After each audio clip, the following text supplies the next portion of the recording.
সিলেটের আউটডোর স্টেডিয়ামের মাঠে তখন দিনের অনুশীলনের শেষ লগ্ন। লম্বা অনুশীলন শেষে যখন ক্লান্তি নামার কথা, তখন জাগে উঠে দেখা গেল এক ভিন্ন দৃশ্য। মোহাম্মদ মিঠুনের হাতে একগুচ্ছ সাদা খাম। তিনি একে একে সতীর্থদের ডাকছেন আর হাসি মুখে সেই রহস্যময় খামগুলো তুলে দিচ্ছেন সবার হাতে। তবে ভুল করবেন না, সেই খামে কোনো প্রেমপত্র কিংবা নিমন্ত্রণ পত্র নেই। এতক্ষণে নিশ্চয়ই বুঝে গেছেন সেখানে কি থাকতে পারে। হ্যাঁ, প্রথম ম্যাচে দাপুটে জয়ের পর ক্রিকেটারদের জন্য এটি ছিল ফ্র্যাঞ্চাইজির পক্ষ থেকে এক বিশেষ পারফরম্যান্স বোনাস।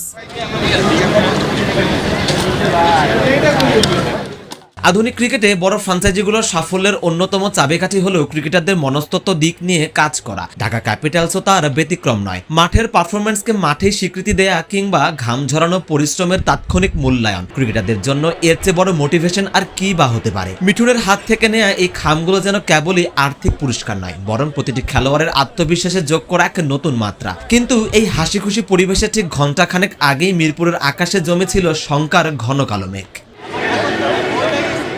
ঘটনাটি ঘটেছিল আজকের অনুশীলন সেশনের ঠিক মাঝামাঝি সময়। নেটে তখন পুরো দমে চলছিল ব্যাটিং বোলিং এর প্রস্তুতি। মোহাম্মদ সাইফুদ্দিন ব্যাটিং করছিলেন, তখনই থ্রোয়ারের ছড়ায় একটি জোরালো গতির বল সরাসরি এসে আঘাত করে সাইফুদ্দিনের কাঁধে। মুহূর্তের যন্ত্রণায় মাঠে লুটিয়ে পড়েন এই পেস বোলিং অলরাউন্ডার। চারদিকে এক লহময় নিস্তব্ধতা নেমে আসে। ডাগআউটে থাকা কোচিং স্টাফ থেকে শুরু করে সতীর্থ ক্রিকেটার সবার চোখে মুখে তখন স্পষ্ট ভয়ের ছাপ। বড় কোনো চোটের আশঙ্কায় সবার মনে তখন একটাই দুশ্চিন্তা, মঙ্গলবার রংপুরের বিপক্ষে বড় ম্যাচের আগে সাইফুদ্দিন কি তবে ছিটকে যাচ্ছেন?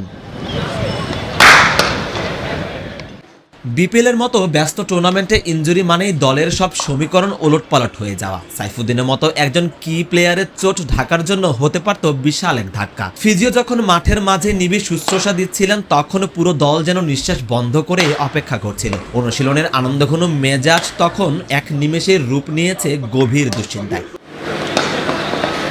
তবে শেষ অবধি শঙ্কা কাটিয়ে সাইফুদ্দিন হাসি মুখেই উঠে দাঁড়ান।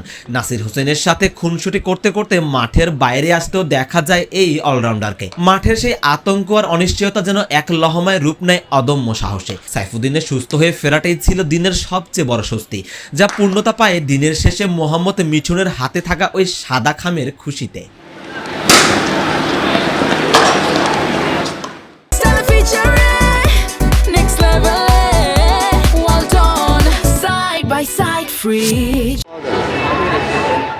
শঙ্কা দিয়ে শুরু হলেও দিনটি শেষ হয়েছে পূর্ণ তৃপ্তির হাসি দিয়ে। চোটের আতঙ্ক ঝেড়ে ফেলা আর পকেটে বোনাসের খাম। ঢাকা ক্যাপিটালস এখন মানসিকভাবে যে কোনো সময়ের চেয়ে অনেক বেশি চাঙা। শক্তিশালী রংপুরের বিপক্ষে মাঠে নামার আগে মাঠের বাইরের এই দারুণ রসায়ন আর দলীয় সংহতি কি পারবে জয়ের ঝান্ডা ওড়াতে? উত্তর মিলবে সিলেটের 22 গজেই। তবে আজকের এই চনমনে ঢাকা ক্যাপিটালসকে থামানো যে সহজ হবে না তা তো বলাই বাহুল্য।